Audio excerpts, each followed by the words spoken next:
Hello, friends, and welcome to In the Know, your 25-minute deep dive into the biggest topics impacting the workplace today.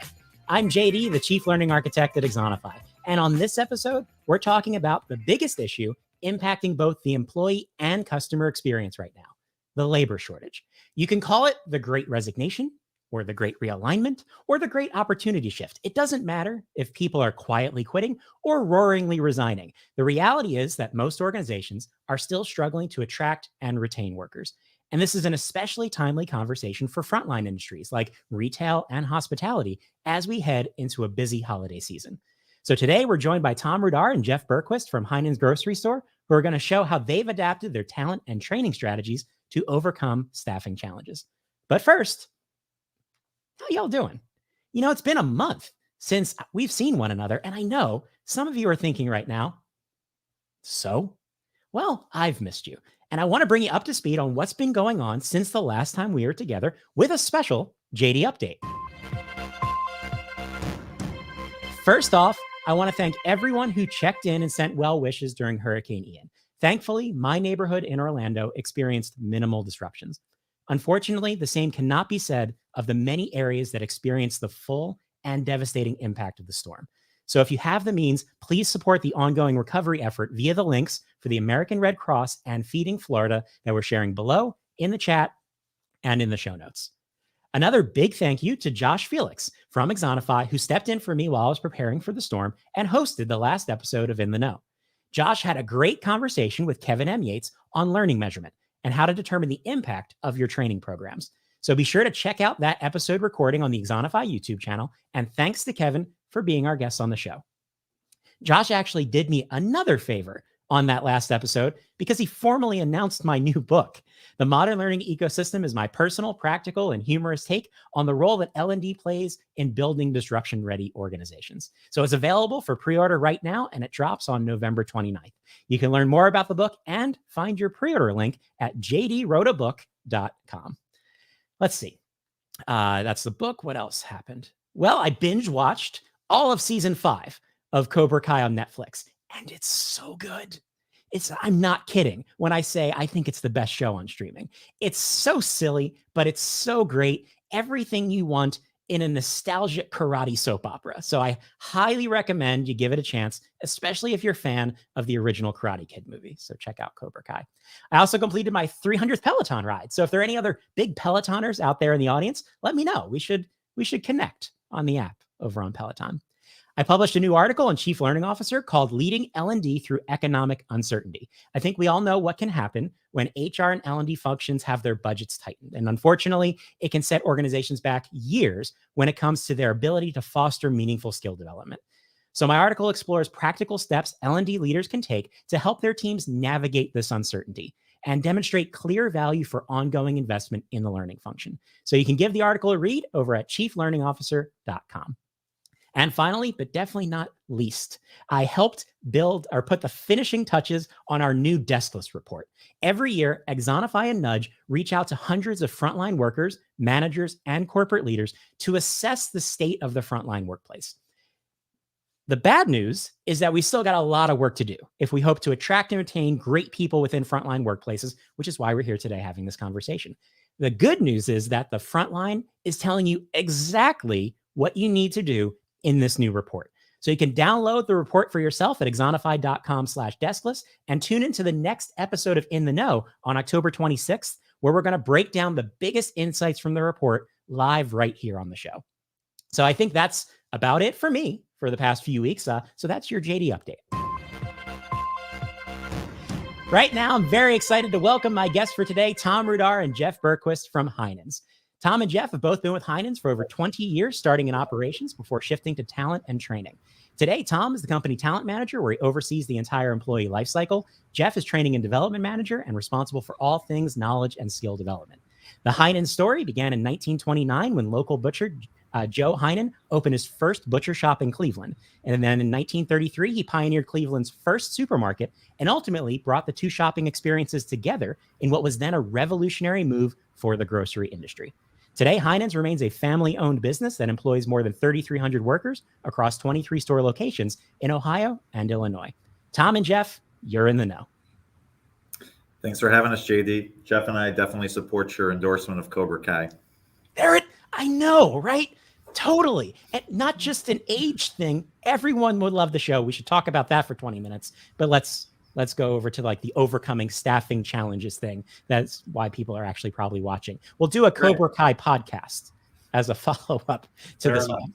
I'm so excited. But Tom, I want to start with you with a bit of a kind of a big picture perspective on how things have evolved over the past couple of years when it comes to hiring people in retail. So I'd like to get your sense of how has the profile of a new hire changed? And then how have you had to adapt your talent acquisition strategy to attract the right people to your workplace? Yeah, it's a great question, JD. So, in full transparency, we have our labor challenges like a lot of businesses. And I think as we've looked at our strategy, there's parts that have not changed in the sense that we are very intentional about finding the right cultural fit for our organization. But there are things that have evolved, meaning, we ask our HR, our operations managers to put their HR hats on and do their hiring and orientating and interviewing at their own locations.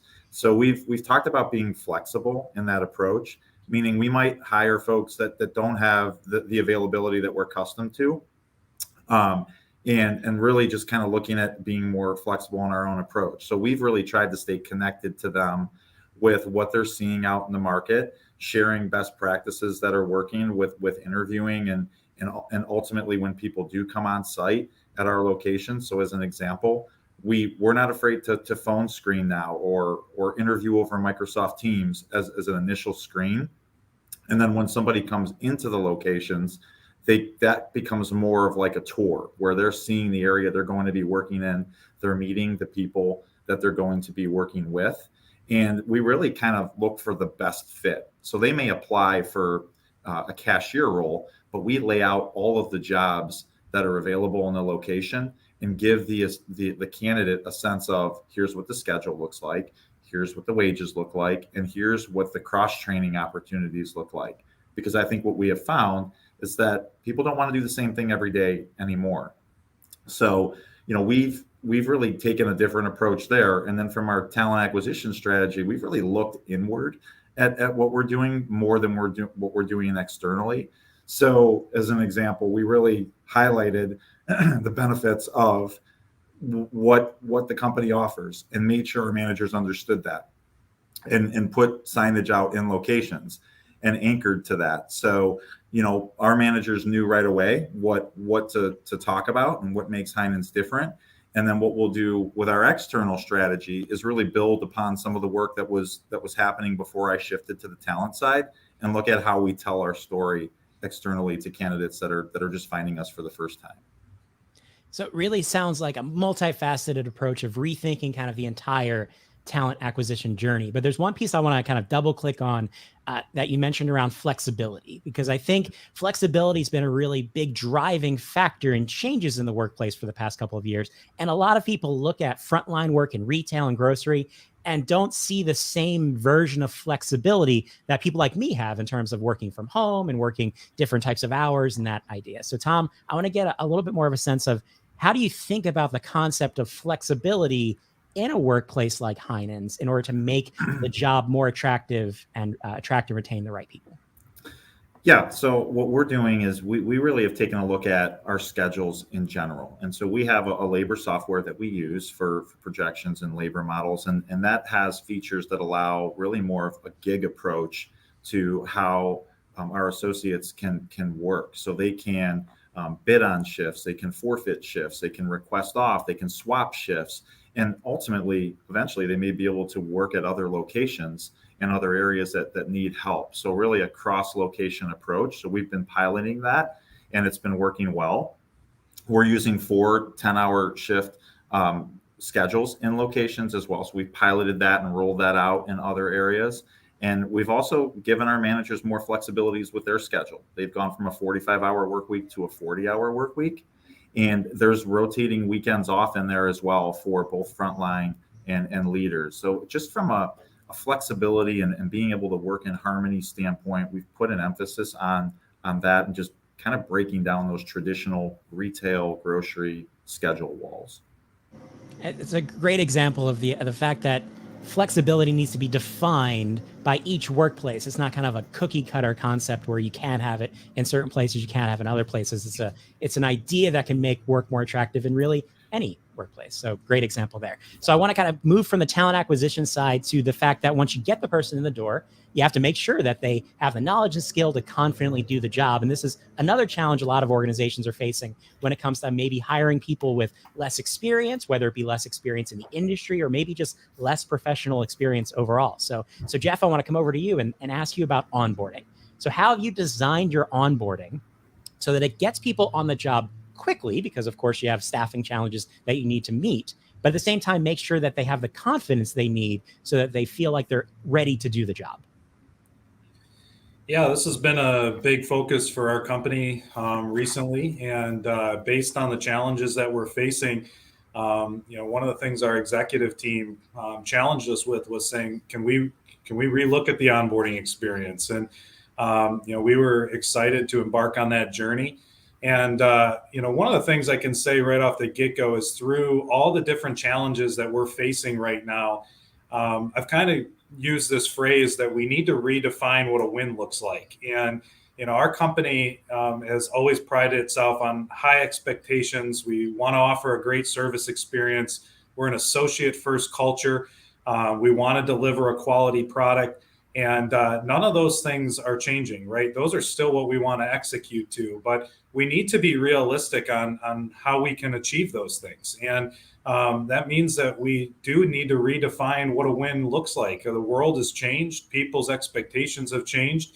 And so we had to really look at, when we looked at onboarding, at saying, what really were the priorities? And one of the things that we talked about is we really need to sell our culture. We need to talk through what makes Heinen's unique, what makes us special, because the reality is the associates today, they have a lot of options before. So, where before you were, picking and choosing the best that were out there, now you really got to sell yourself to convince these individuals to make a career with you. And you have a limited window to do that. So we really looked hard at when an associate first comes aboard, to Heinen's, how do we immediately start promoting who we are? How do we start emphasizing, the key things that make us special? You're entering this family business. We're a community. We're a people-first culture, and immediately start emphasizing those things. And how also the other challenge that we looked at was, and the other priority was, how do we get them up and running quickly, right? And we want to develop our people the right way, but the reality is we have to make sure that they can immediately deliver value. And so we worked hard with our operations team in identifying tasks that these associates needed to do within their first 10 days. And then we looked at the longer journey, right? But we call them quick start tasks. And we basically have this list of 10 to 12 items that they immediately need to learn, that they're going to be paired with a buddy and shown how to do these tasks so that they can immediately start delivering value. We can put them on the schedule right away. That's what our management team needs right now. And, then as they slowly start learning those tasks, and then we start moving on to the other things we need to do to round them out in the department and start, helping them understand long-term where their opportunities are with Heinen. So we've never focused on that before. It was kind of a shift in getting our managers to think differently. But we spent a lot of time listening to their needs and listening to what they really wanted at the end of the day. And with the labor shortages the way they are, when people start, there were fundamental tasks that they needed to learn right away. So that, combined with emphasizing our culture, how can we create this unique experience? Some of the things we practically do to accomplish that is, we spend a lot of time giving them a store tour, but it's an exciting tour. They're sampling, food. They're getting to know our products, what makes us unique. They're talking to our people. And we have people that, sometimes you work here 10 to 15 years, you're considered a rookie. And we have people that have worked here a long time. We want them to talk to those people and let them hear why it's such an amazing place to work. And so we really put a lot of emphasis on let's talk about what makes us special at the end of the day. So many great practical ideas there, but especially coming back to that concept of redefining a win and really rethinking the experience to match up with the needs of today's workplace versus relying on practices that have maybe worked for a long time, but don't quite fit how the workplace and the workforce has evolved. And Jeff, there's something else that Tom mentioned earlier that I want to dive into, which is that idea of cross-training. And, I think everyone understands the idea that doing the same thing every day can become redundant and kind of drive engagement down and lead to a lot of the turnover we see on the front line. But how do you make sure, or how do you make cross-training come to life in an environment where, like you said, you've got to get people into the operation, you maybe are trying to overcome staffing challenges? How do you make sure cross-training is a priority and then bring it to life so people do get that variety and flexibility and that additional opportunity to do new things?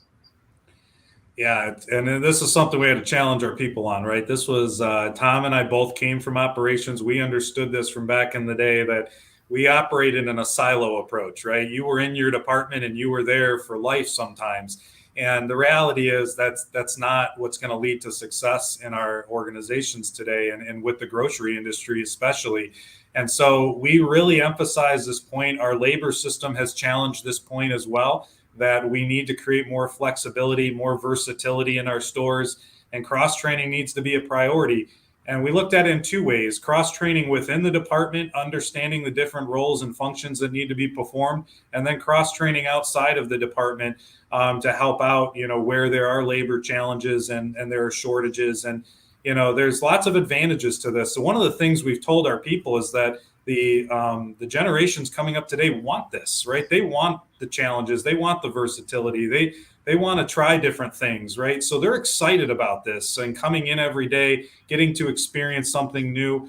But the reality is the challenge of it is you got to train them, right? We have to, you have to set them up for success. And I'll give Axonify a shout out here because this is where we've leveraged that platform a lot. We spent a lot of time building out paths by department to help understand what an associate needs to perform technically to do the job.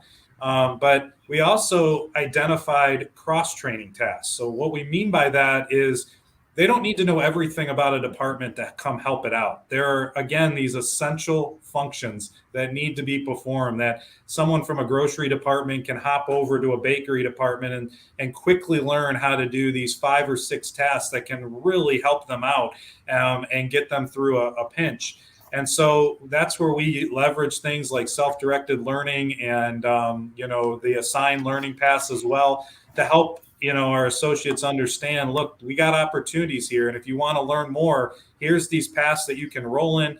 We're trying to create job aids, videos, resources that can help them learn these simple tasks to do in the department and be prepared and ready to help out. And it's, to be honest, there's advantages and it's creating more of a team atmosphere, right? It's all hands on deck. It's creating more versatility. I actually think these challenges are pushing us to grow in very positive, productive ways that will help us long term, even if we come out of the labor shortage. So these are welcomed challenges, and it's really good for our leaders to be challenged in this way as well. Absolutely. And Tom, I'd like to get your thought from kind of an overall employee life cycle perspective. How has your thinking process around the idea of career development changed over the past couple of years as the needs of the workforce and the needs of your business have evolved? So I think Jeff and I this is something that's very near and dear to our hearts because we came up through the business and the path forward wasn't always clear when we were coming through. It was a long wait. You had to kind of be in this right place at the right time and just hope you got noticed if you worked hard. But I think Heinen's view on this has never really changed. We've always thought that, retail grocery is a place that you can make a career. And I think a lot of my own personal beliefs were challenged about this coming up through the business as I was working through the business and getting my education. The more I was around the business, the more I wanted to be a part of it. So we've really worked hard in a couple of areas. We've worked hard to make the paths clear. So as Jeff alluded to, whether that's within your own department, and how you can grow within that department through various ownership roles or through formal programs. And at store level, we've really built this out nicely where you have, a future leaders program where, hey, you want to be in a leadership role, you just don't know in what department yet. You'll go anywhere. You have a department focused leadership program where you want to be in a specific area. And you have a higher level leadership program, a store director leadership program, where you're in that senior leadership role, you're growing and you're across multiple departments and assignments. On top of that, just having those paths in Axonify has been huge to just give people options to see what's my path forward. So we've really tried to leverage that in those two areas. And one of the interesting things is, as we look at reimagining the frontline work experience, there's kind of the big strategic elements of it, like cross-training and career development and creating a path forward so people can see that it's not just a job, it's a career opportunity. But there's also kind of the fact that the simple stuff on the job should be the simple stuff on the job, right? Making sure we eliminate those unnecessary stress points or frustrations. And one of the things that came up in our new research is that communication is a major gap when it comes to the workplace. And it seems like there's a major disconnect between how corporate teams think about communication and how the frontline thinks about communication. So Jeff, I want to get your perspective on what role does communication play in fostering an engaged workforce? And then how do you keep every associate up to speed, regardless of where they work, when their shifts are, all those complexities that are introduced when someone doesn't, sit in front of a computer all day doing their job? Well, the short answer is it's huge. How can you argue? I mean, communication, as we do, Tom runs our associate satisfaction survey now. And, I think that's all over the associate satisfaction survey, is that our associates want to know what's going on. They want to be better informed, right? And so communication is always a challenge. And, I think this, again, is where Axonify has been a game changer for us, because before we signed with Axonify, we didn't really have this avenue to communicate with every single associate in our company. And I remember the sales pitch when we were first looking at it that really stood out to me was, think of the power that you hold when you can communicate to every associate in a blink of an eye.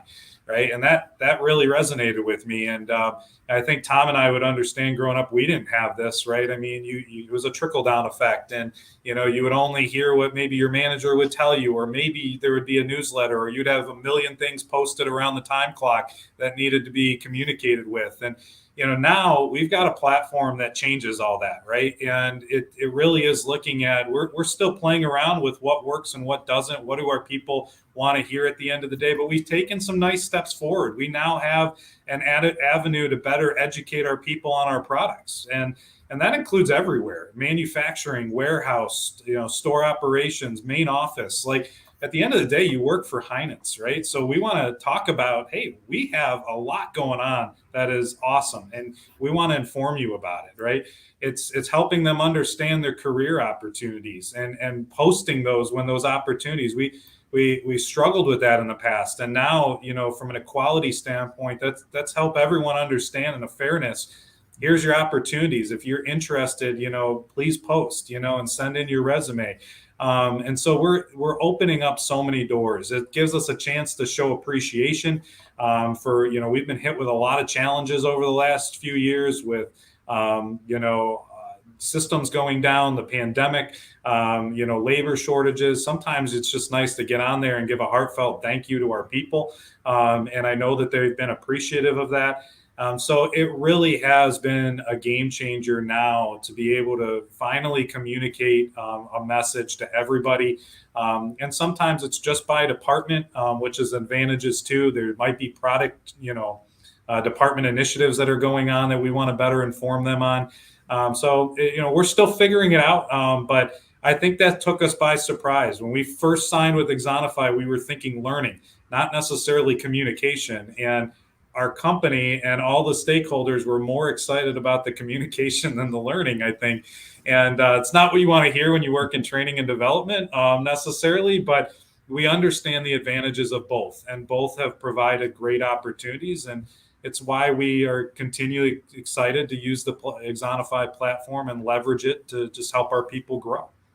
That's a great example of the fact that we're not talking about kind of a siloed departmental approach to improving the employee experience. We're talking about one employee experience, because end of the day, the employee is the receiver of this information or these activities or these tasks, all of these different things that I have to do as an employee. And there are so many stakeholders out there that have information to send to me and have training that I need to complete. And the compliance team wants me to do that. I think it's important that we think about that one employee experience and make it as simple but as meaningful as possible. And like I said, make the simple parts of the job simple, and then allow people to focus on the areas that are truly complex or require that additional effort, whether it be execution day to day or developing their knowledge and skills as they move forward. We're about to run out of time, but Tom, I want to wrap things up with you and talk a little bit about measurement. We talked about a lot of different practices: hiring, communication, cross-training, career development, onboarding. How do you measure this frontline experience that we're talking about and make sure that these practices are actually working and that your people feel heard? It's a great question. So we have three really avenues that we do this. During our onboarding program, we survey associates at 14 and 60 days. So right away, we're getting feedback from them about their onboarding experience and their general impressions of their department and their team when they start. Jeff alluded earlier, we host a annual associate engagement survey. We partner with Gallup to deliver it. We host it on Axonify in our platform, and we just are in the process of wrapping that up. So we'll be working with our leaders on action planning and helping them understand themes in their work areas and with their teams. So we're really excited about that. It's a wonderful tool. We're in year 2 of using that. And then we also conduct exit interviews during offboarding, and just to understand what we've done well during an associate's time with us and where we can improve. So those are really the three avenues that we try to get feedback from associates throughout their life cycle with us, and really apply the themes that when they come out, just analyze them and then carry those back and make improvements. Awesome. Well, gentlemen, thank you so much for joining us today on In the Know. How can people connect with you and follow the great work you're doing at Heinen, starting with you, Tom? LinkedIn is really the best place to connect with me. So if you want to connect, I'd love to connect with you on LinkedIn. Awesome. Jeff? I'll echo the same thing. I would absolutely love to connect with anyone that's interested and keep the conversation going. Awesome. Again, thanks so much to Tom Rudar and Jeff Berquist for sharing their formula for overcoming the labor shortage with us today. If you enjoyed this conversation, be sure to give us a like and a follow on LinkedIn. You can also check out the entire In the Know collection on the Axonify YouTube channel. And if audio is more your thing, check out the podcast version of In the Know with Axonify on your favorite podcast app. And then join us in 2 weeks as we dig into the details from our latest research report that I mentioned a couple of times during this conversation. Josh Felix will be back, and he's going to help me discuss the biggest insights from the 2022 Deskless report. This is a great follow-up to today's conversation as we break down the disconnect between corporate perceptions and frontline realities. So tune in on Wednesday, October 26th at 11:30 a.m. Eastern to answer the question, what do frontline employees really want? And go ahead and get a head start on the discussion now by downloading the Deskless report at axonify.com/deskless. Until then, I've been JD. Now you're in the know. And always remember to ask yourself the important questions. Like, why won't they let me buy one of those dividers at the grocery store checkout? Because every time I put it on the conveyor belt, the cashier just puts it right back. I'll see you next time.